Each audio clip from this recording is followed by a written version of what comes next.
마태복음 26장 69절로 75절까지 같이 읽습니다.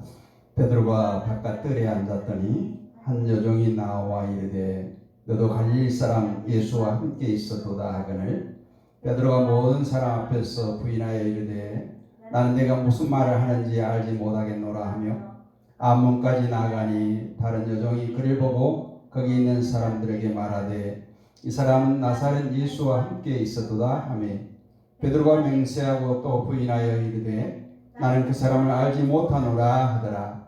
조금 후에 곁에 섰던 사람들이 나와 베드로에게 이르되 너도 진실로 그 도당이라 내 말소리가 너를 표명한다 하거늘 그가 저주하며 맹세하여 이르되 나는 그 사람을 알지 못하노라 하니 곧 닭이 울더라. 이에 베드로가 예수의 말씀에 닭 울기 전에 내가 나를 3번 부인하리라 하심이 생각나서 밖에 나가서 심히 통곡하니라. 아멘. 할렐루야. 참 많이 모였습니다. 오늘 사순절 37일째 되는 날입니다. 오늘 말씀의 제목은 실패의 교훈이다. 우리가 조금 전에 베드로에 관한 찬양을 드렸지만 우리가 잘 알다시피 베드로는 예수님의 사랑을 많이 받은 수제자라 이렇게 우리는 지칭합니다. 성경에는 수제자란 기록이 없지만 예수님 가장 가까이에서 많은 교훈을 배운 사람이었습니다. 베드로의 별명은 반석이었어요. 별명처럼 초기 기독교사의 기초를 놓은 그러한 사도였습니다. 성경에서 베드로에 관한 기록의 양으로 보나 12제자 중에서의 위치로 보나 상당히 비중을 가진 인물임에는 틀림없습니다. 그러나 베드로는 주님께서 맡기시려고 했던 일을 감당하기에 많은 약점을 가지고 있었고 자질도 부족한 사람이었습니다. 다혈질에 무엇 하나 시키면 꾸준하고 일관성 있게 하는 것이 아니라 기분에 따라서 상황에 따라서 자주 바뀌는 어쩌면 변덕스러운 사람이었습니다. 우리가 생각하는 믿음의 사람이라는 개념과는 어찌 보면 거리가 좀 먼 그런 사람이었습니다. 그런 베드로가 어떻게 하나님 앞에 존귀하게 쓰임받게 되었을까 우리는 생각해 보지 않을 수 없습니다. 베드로가 자기 생애를 돌아보면서 또 다른 이들을 권면하는 편지에서 특별히 강조하는 말이 있어요. 베드로전서 5장 10절에서 보면 모든 은혜의 하나님 곧 그리스도 안에서 너희를 부르사 자기 영원한 영광에 들어가게 하시니가 잠깐 고난을 받은 너희를 친히 온전케 하시며 굳게 하시며 강하게 하시며 터를 경고케 하시리라. 여기 굳게 하시고 경고케 하시고 강하게 하시고 온전케 하신다는 이 베드로전서의 고백은 바로 자기 자신의 인생의 경험에 비추어서 하는 말임을 알 수 있습니다. 그만큼 자신은 굳세지도 못했고 견고하지도 못했고 강하지도 못했고 온전하지 못한 실수투성이요 약점투성이었는데 하나님께서 지금 이렇게 사도로 세워주셨다라는 고백을 하고 있습니다. 하나님께서 베드로를 어떻게 변화시켜 주셨을까요? 이런 변화가 있었던 이유가 어디에 있을까 생각해 볼 때 하나님께서 베드로를 변화시킨 과정에서 실패라고 하는 이 훈련 과목이 있었음을 알 수 있습니다. 하나님께서 베드로를 온전케 하시고 성장시키기 위해서 큰 실패와 좌절을 맛보게 합니다.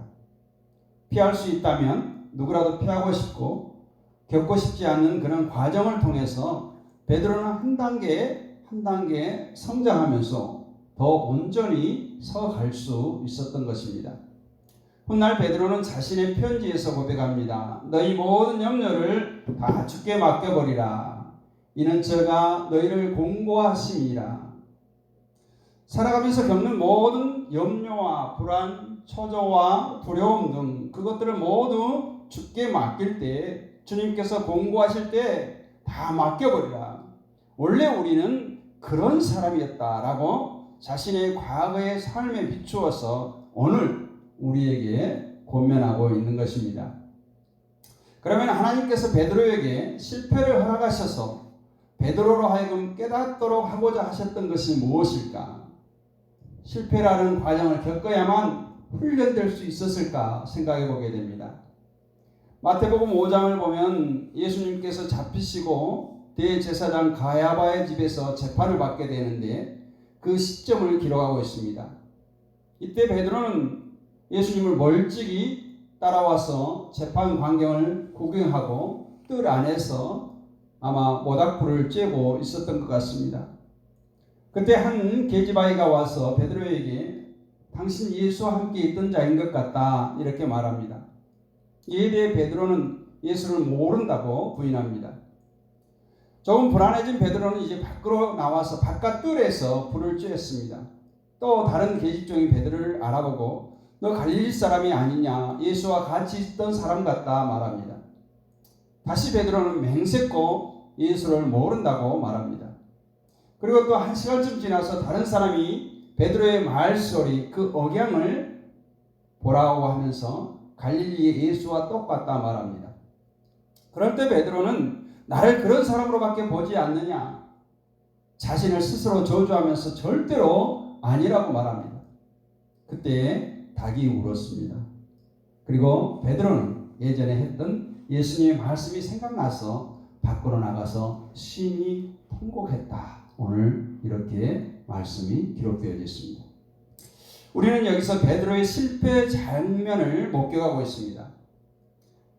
수제자로서 크게 실패하는 모습입니다. 또 한 남자로서, 한 인간으로서 신의를 지키지 못하는 모습, 제자 그룹의 리더로서 실패하는 모습, 인생의 모든 면에서 무너지는 베드로의 실패의 장면을 보고 있습니다.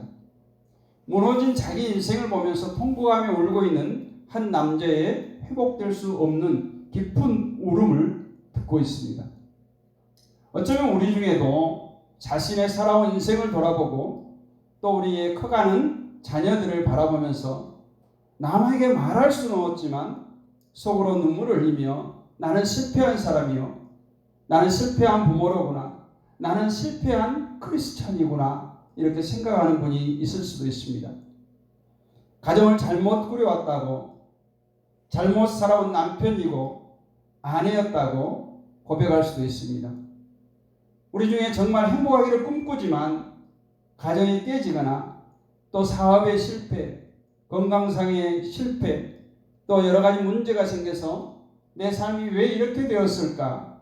왜 이런 실패가 많은 인생이 되었는가 싶어서 가슴에 흘러내리는 눈물을 쓸어 담는 그런 사람도 있을 수 있습니다. 오늘 우리 아픔과 실패를 통한 주님의 뜻을 기억하는 시간이 되었으면 좋겠습니다. 실패가 실패로 끝난다면 그것은 아무 의미가 없습니다. 실패가 성공의 어머니라고 아무리 외쳐도 그 실패를 통해서 더욱 새롭게 살 수 있는 지혜를 얻지 못한다면 그 실패는 아무 의미가 없습니다. 첫째로 오늘 고난과 실패를 통해서 예수님께서 베드로에게 가르치고 싶었던 것은 삶의 주인은 언제나 여전히 하나님이시라는 겁니다. 말씀을 따라 사는 삶이 복되다는 사실을 베드로에게 가르쳐주는 거예요. 베드로가 처음 예수님을 만나는 장면은 요한복음 1장에 나옵니다. 세례 요한의 제자였던 안드레와 형제 베드로는 세례 요한의 세상 죄를 지고 가는 자 하나님의 어린 양을 보라 외침을 듣게 됩니다.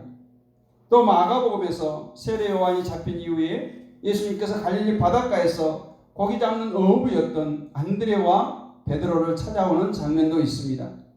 누가복음에는 좀 더 자세하게 기록하고 있는데 밤새도록 고기를 잡았지만 한 마리도 잡지 못해서 그물을 정리하고 있던 그 베드로에게 예수님께서 다가오셨습니다. 그리고 배를 다시 좀 띄우라 말씀하시고 깊은 곳으로 가서 그물을 내려보라고 권면합니다.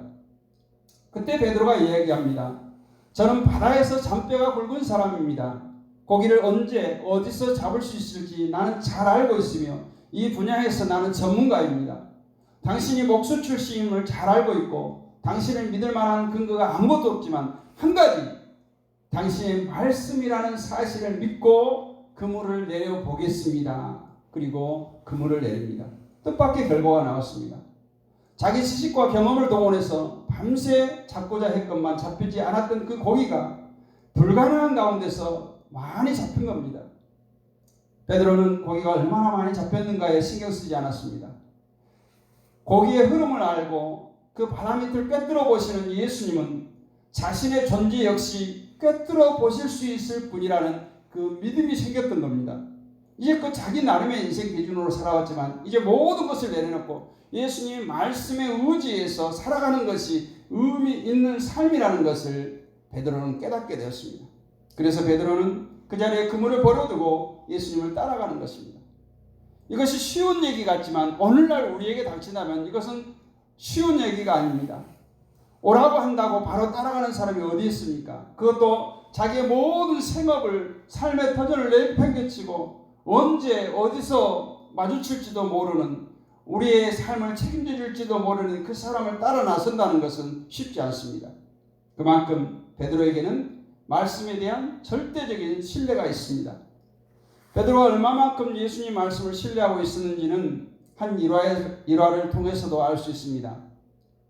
풍랑이 이는 바다 가운데서 무리를 걷고 있는 자를 모두 유령이라고 말할 때 베드로는 예수님이십니까? 예수님이시거든 저도 무리를 걷게 해달라고 요청합니다. 그 시절 시원치 않은 배를 타고 가는데 한밤중에 태풍이 몰아친다면 얼마나 무서웠겠어요. 더구나 그 밤에 물 위를 걷는 사람이라고, 다들 유령이라고 무서워하지만 베드로는 예수님이실 거라고 확신했어요. 그처럼 자신도 물 위를 걷게 해달라는 요청까지 합니다. 이것은 보통 믿음이 아니에요. 많은 주위의 사람들이 미쳤다고 할 수 있는 그런 반응이었어요. 물 위를 걷는다는 것은 말씀을 의지하고 한 걸음 한 걸음 나아가는 것입니다. 결국 물속에 빠지긴 했지만 단순히 결과를 보기보다는 물 위를 잠시라도 걸었다는 사실로 베드로가 예수님의 말씀에 얼마나 의지하고 살았는지를 알 수 있는 대목입니다. 그런 베드로에게 충격적인 사건이 닥칩니다. 바로 예수님이 잡히신 거예요. 베드로는 칼을 빼들고 휘둘렀습니다. 사실 베드로는 칼을 빼들 만한 그런 위인이 아니었는데도 칼을 빼들었다는 것은 베드로에게 예수님은 그만큼 큰 확신으로 존재했던 것입니다. 그냥 그대로 잡혀갈 뿐이 아니고 뭔가 새로운 힘을 가지고 나라를 점령할 기회가 왔다고 여기고 칼을 휘둘렀던 것이죠. 그러나 예수님 베드로의 생각과 다르게 말씀하십니다. 검으로 선 자는 검으로 망한다고 말합니다. 아마도 이 사건으로 베드로는 어찌 보면 예수님에게 크게 실망했을 듯합니다. 오늘 본문의 베드로가 예수님을 부인하는 장면에서 저는 단순히 베드로가 자기 목숨이 아까워서 예수님을 부인했을까 의구심을 갖습니다. 예수님이 순순히 잡혀가는 데부터 깊은 실망감을 느꼈지만 그때까지의 관계와 의리 때문에 멀찍이서 따라갔던 겁니다. 그러니 예수를 아느냐는 그 질문에 오늘 모른다고 부인할 수밖에 없던 겁니다. 내가 아는 예수는 그런 사람이 아니라는 거예요. 잡혀올 만한 사람이 결코 아니다는 말이에요. 그래서 베드로는 예수님을 부인하면서 맹세까지 한 거예요. 베드로가 예수님을 3번 부인할 때 닭이 웁니다. 닭이 울 때서야 베드로에게 떠오른 생각이 있어요. 예수님이 전에 자기에게 하신 말씀이에요. 닭이 울기 전에 자기가 예수님을 3번 부인할 것이라는 말씀이에요. 이전에 예수님 말씀대로 이루어진 역사들, 또 한 번의 역사가 지금 자기 삶 속에서 구체적으로 이루어지고 있는 것을 경험하게 됩니다. 이것은 바로 그 실패를 통해서 잃어버렸던 믿음을 다시 회복하는 순간이기도 합니다. 당신의 말씀대로 일이 이루어진 것을 다시 경험했습니다 라고 고백할 수밖에 없었을 겁니다. 그동안에 예수님의 말씀을 믿고 따라온 삶이 아니라 여전히 자기 경험에 의존한 믿음이었음을 고백하는 베드로의 통곡의 눈물을 우리는 이해할 수가 있어야 합니다. 베드로는 편지 마지막에 가서 자기가 실패한 것을 근거로 오직 그리스도의 은혜와 저를 아는 지식에서 자라가라 말씀합니다. 예수 그리스도를 아는 지식에서 자라가라는 것은 내 마음대로, 내 생각대로 살지 말라는 거예요. 내 착각대로 살지 말라는 겁니다. 자기가 생각하고 바라는 예수로 만들지 말라는 거예요. 하나님은 하나님 나름의 계획이 있습니다. 오늘 우리 중에도 처음에는 하나님 말씀이 진리라며 말씀대로 따라갔지만 믿는다고 다 되느냐? 기도한다고 다 되느냐? 때로는 내 마음대로 되지 않을 때 냉랭하게 식은 마음을 가지고 있는 사람도 있습니다. 말씀대로 꼭 사라지는 것도 아니지만 말씀대로 안 산다고 그게 또 무슨 문제라고 미지근하게 살고 있는 순간이 있었다면 오늘 베드로를 보면서 다시 하나님 말씀을 붙드시기를 원합니다. 예수님은 자기 경험과 자기 지식대로가 아니라 약속하신 말씀대로 우리의 삶을 이끌어 가신다는 것을 믿고 그분을 따르기를 원하시기를 원합니다. 우리가 왜 실패하는가? 그것은 바로 하나님의 계획 속에 끼어들지 않고 내 계획과 내 경험대로 살다가 실패한 거예요. 말씀대로 살다가 실패한 것이 아니라는 거예요. 말씀대로 사는 것처럼 보였을지 몰라도 사실은 자기 욕심대로 살았기 때문에 그렇습니다. 우리가 한 주간도 우리 삶이 어려움과 또는 실패투성이가 되어 이 자리에 나온 건 아닙니까? 하나님의 뜻대로 살기보다 어떤 실패의 상처, 실패의 자국을 가지고 나오진 않았습니까? 그렇다면 우리는 또다시 주님 앞에 다시 엎드려야 합니다. 주님의 말씀으로 다시금 내 인생에 기초를 세워나가는 결단이 필요합니다. 늦지 않습니다. 지금 다시 시작한다는 그 생각, 그 개념을 우리는 옛날로 돌아가는 것이 아니에요. 지금 이 자리에서 다시 시작하는 겁니다. 베드로가 주님의 말씀에 의지해서 그물을 내렸듯이 오늘 내 삶도 말씀에 의지하여 그물을 내린 것 같이 다시 시작하겠습니다. 환경과 사람들과 감정과 내 이성과 지식을 의지하지 않고 고백하는 우리의 결단을 주님께서 요청하고 계신 겁니다. 두 번째로 주님은 베드로와 실패를 통해서 자기가 살아가는 삶이 하나님의 은혜라고 하는 사실을 깨닫게 하기 위해서 대부분 사람들은 자기 힘으로 살아간다고 생각합니다. 주변의 사람들, 부모의 은혜, 주변의 많은 사람들의 도움 이걸 생각하지 않아요. 그것처럼 하나님의 은혜로 생각하고 살아가는 사람은 별로 없습니다. 입술로는 많이 고백합니다. 주님의 은혜입니다. 하나님께서 하셨습니다. 라고 말할지 몰라도 실제로 가슴 깊이 하나님의 은혜로 오늘을 살아간다고 하는 사람은 많지 않다는 거예요. 베드로는 자기 스스로 대단한 존재라고 생각했어요. 오늘 우리가 읽었던 말씀 이전에 마태복음 26장 33절을 보면 베드로가 이렇게 말합니다. 다 주를 버릴지라도 나는 언제든지 버리지 않겠나이다. 여기에서 우리가 생각해 볼 건 베드로의 표현이에요. 다와 언제든지 이러한 표현은 조심해서 써야 된다는 거예요. 그래서 35절을 보면 주와 함께 죽을지언정 주를 부인하지 않겠나이다. 큰 소리칩니다. 주님을 부인하지 않겠습니다. 다른 제자는 예수님을 버려도 나는 버리지 않겠습니다. 라고 말하고 있어요. 이에 대해서 주님께서 시몬아 보라 사단이 밀 까부르듯이 하려고 너를 청구하였으니 그러나 내가 너를 위하여 내 믿음이 떨어지지 않기를 기도하였느니 너는 돌이킬 위해 내 형제를 굳게 하라. 이렇게 권면합니다. 이것이 베드로의 원래의 모습이죠. 본래 사탄이 베드로를 가지고 논다는 겁니다. 그 성격과 성품 또 베드로가 기질이나 베드로가 좋아하는 것, 생각하는 것을 보자면 사탄이 가지고 놀기에 아주 좋은 모습이라는 거예요. 그런 베드로를 위해서 예수님께서 뭐라고 말해요? 계속 기도하고 넘어지지 않게 깨어 기도하라는 거예요. 그런데 베드로는 계속해서 뭐예요? 다 버릴지라도 저는 언제든지 죽을지언정 이렇게 큰 소리 치고 있어요. 이랬던 베드로가 그 닭이 우는 그 울음소리에 자신의 본 모습을 발견한 거예요. 지금까지 주님을 사랑하며 있을 수 있었던 것이 자기 의지와 신념, 노력과 인간성 그리고 인격 때문이 아니라 하나님께서 또 주님께서 자신을 위해서 기도해 주셨기 때문이라는 사실을 깨달았던 거예요. 나는 연약하고 별 볼 일 없는 존재였다는 것과 동시에 그럼에도 이만큼 살 수 있었던 것은 하나님께서 붙들어 주셨기 때문이었음을 깨달았습니다. 즉 베드로는 자신의 진정한 모습, 자신의 진정한 실체를 보게 된 겁니다.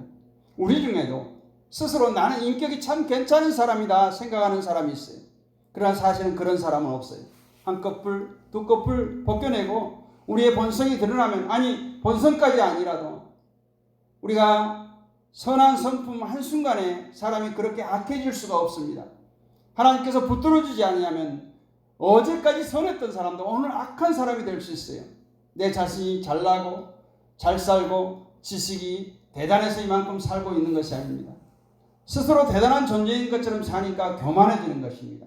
감사가 없습니다. 기쁨이 없습니다. 그러니까 모든 것을 스스로 할 수 있다고 여기지만 베드로의 모습을 보면 아니라는 것을 우리가 깨닫게 됩니다.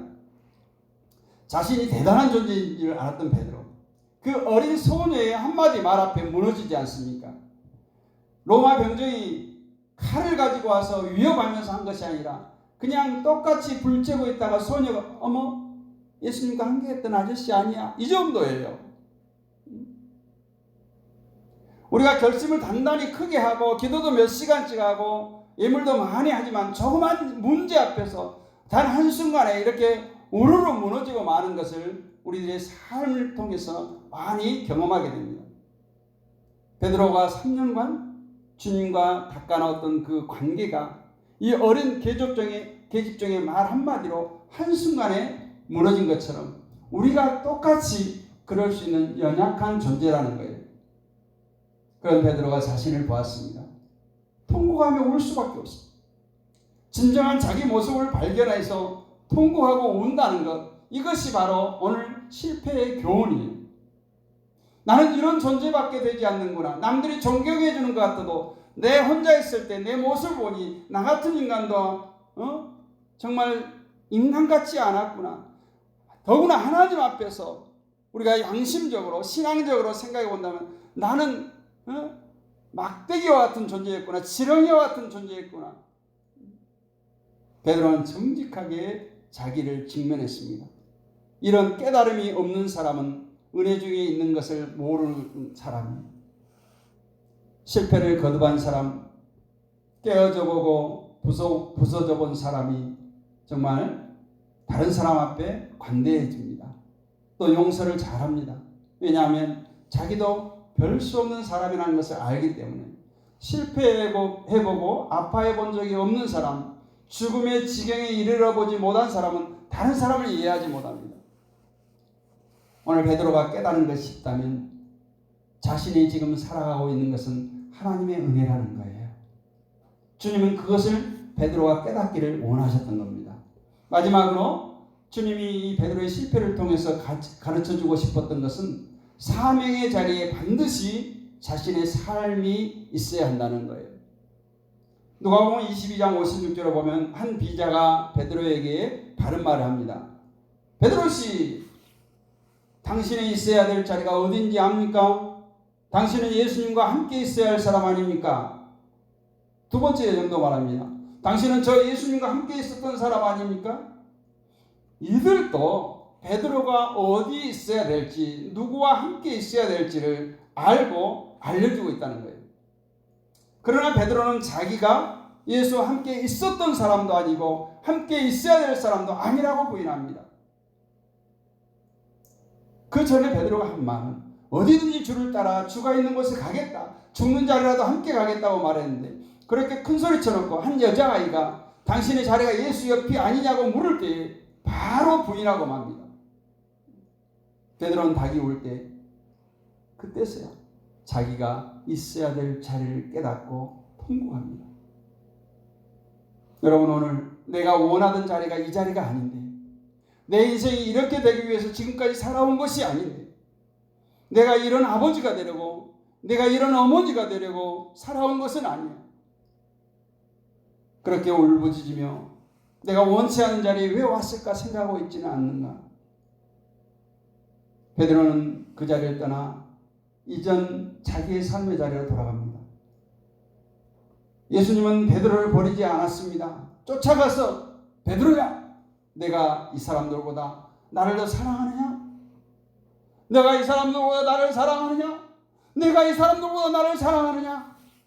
세 번씩 물으심으로 베드로가 있어야 할 자리를 발견하게 해줍니다. 내가 젊어서는 내 마음대로 내 뜻대로 살았지. 거기에는 자유가 있고 좋은 것 같았지만 결국 기쁨이 없지 않으니 나를 의지해라. 내 삶을 지금부터 인도하겠다. 내 삶을 나에게 맡기지 않겠니? 이렇게 말씀하시면서 내 양을 먹이라 하십니다. 주님께서 베드로의 삶을 인도해 가시기로 작정하시고 다시금 베드로에게 사명의 자리, 사랑의 자리, 기쁘고 복된 자리로 옮겨 주신 것입니다. 십자가는 어쩌면 예수님의 실패라고 말할 수 있습니다. 그러나 그 실패가 있었기에 우리 죄가 씻기고 하나님 앞에 나갈 수 있게 되지 않았습니까? 그것처럼 하나님은 우리에게 실패를 그냥 허락하지 않습니다. 실패를 통해서 우리에게 주시는 메시지가 있습니다. 그러한 실패, 그러한 아픔이 없었더라면 우리는 하나님 앞에 무릎 꿇지 않을 것입니다. 오늘 베드로에게 실패를 통해서 가르치시기를 원했던 주님은 동일하게 우리에게도 말씀해 주십니다. 우리 인생의 주인은 하나님이십니다. 말씀을 따라갈 때 생명의 길이 있습니다. 말씀을 의지해서 그물을 내릴 때 세상의 논리와 조건, 상황에 맞지 않아도 놀라운 수확을 거두게 될 역사를 우리는 기대할 수 있습니다. 그리고 스스로 바라보는 나 자신으로서가 아니라 진정 하나님께서 보여주신 보잘것없는 나 자신의 모습으로 하나님께 나아갈 때만이 삶의 진정한 의미가 있다는 것을 다시금 깨달으며 사명의 자리, 내게 생명을 공급해주고 지금까지 살게 하신 사명의 자리에서 주님이 부르시는 그날까지 주님의 뜻을 이루고 또 소원하는 모든 일들 믿음의 길 한 걸음 한 걸음 걸어가시는 용기 있는 예수 그리스도의 제자가 되기를 주님의 이름으로 간절히 축복합니다.